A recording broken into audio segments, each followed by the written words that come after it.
বিসমিল্লাহির রহমানির রহিম। পাঠ করছি মারিফতের গোপন কথা বইটি থেকে পর্ব 4।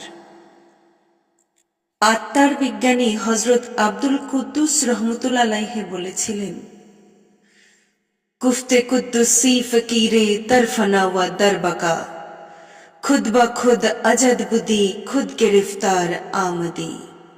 অর্থাৎ, বলে দাও ফকিরের তথা আল্লাহর অলির লয় এবং স্থিতি, ইচ্ছাকৃত দেহধারণ ও দেহত্যাগ তার ইচ্ছাকৃত। অর্থাৎ, এখানে লাশটি পড়ে আছে, কিন্তু দূরে সেই একই সময়ে আবার সেই একই দেহ নিয়ে পরিচিত লোকদের সঙ্গে কথা বলছে।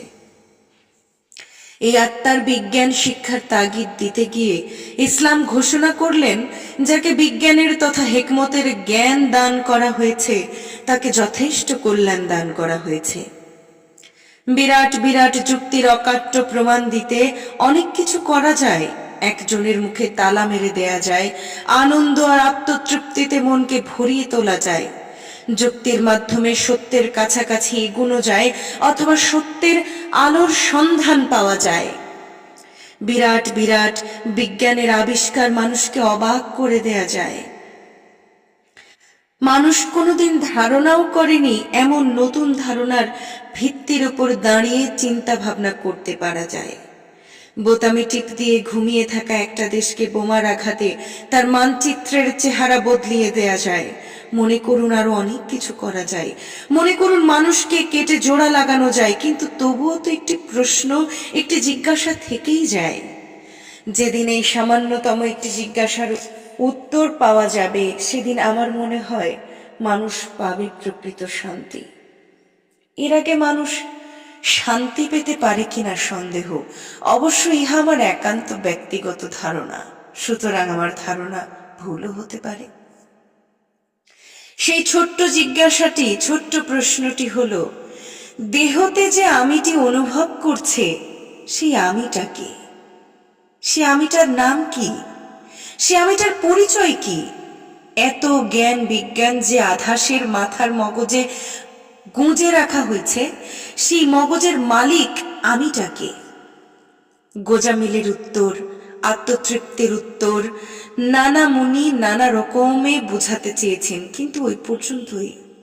পৃথিবীর চিন্তাশীল ব্যক্তি এবং বৈজ্ঞানিকদের আকুল আবেদন করছি, আপনারা মানুষ মারার নতুন নতুন ফাঁদ আবিষ্কার না করে গবেষণা করে আবিষ্কার করতে চেষ্টা করুন যে এই হাড় মাংসের তৈরি মানব দেহটাতে যে আমি তথা রূহ তথা আত্মাটা বাস করছে, সে কে? কি তার পরিচয়? কিভাবে তার পরিচয় পাওয়া যেতে পারে? তার ফর্মুলা দান করুন। বিদ্যুতের শক্তির মতো এত গতির অধিকারী তো আমিটা নয়। যদি ধরে নেই দেহের সব কিছুর মিলিত সিনথেসিসটাই আমি নামক প্রাণটা, তবে ইহা কি একটা বিরাট কোঁজা মিলের ফাঁকি মারা হয় না? এই ফাঁকি মারা যতদিন চলতে থাকবে, যে কোনো ইজমের দোহাই দিয়েই হোক না কেন, তাতে কি পৃথিবীতে শান্তি আসতে পারবে? দারিদ্রতার যেমন অভিশাপ আছে, প্রাচুর্যতারও তেমনি অভিশাপ আছে। এই দর্শন ইসলাম আমাদেরকে দিয়েছে। তাহলে শান্তি কোথায়? একটা অজানা অতৃপ্ত কামনা বাসনার স্রোতে ভেসে চলছি।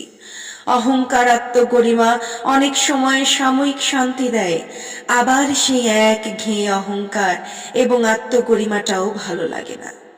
কোথায় যেন নিজেকে সমর্পণ করতে পারলে আরাম পেতাম, পেতাম শান্তি, এরকম প্রশ্ন বুকের ভেতর বোবার মতো কেঁদে ওঠে। প্রাচুর্যতার অভিশাপে ইউরোপ আমেরিকার তরুণ তরুণীরা দিশেহারা হয়ে শান্তি খোঁজে। রাশিয়ার দর্শন অর্থাৎ ফিলোসফি, খাদ্যই সবকিছু, আর কিছু নেই। ভেটো মারা কথাতেও শান্তি নেই, গণতন্ত্রেও শান্তি নেই, রাজতন্ত্রেও শান্তি নেই, জাতীয়তাবাদেও শান্তি নেই। তবে শান্তি কোথায়?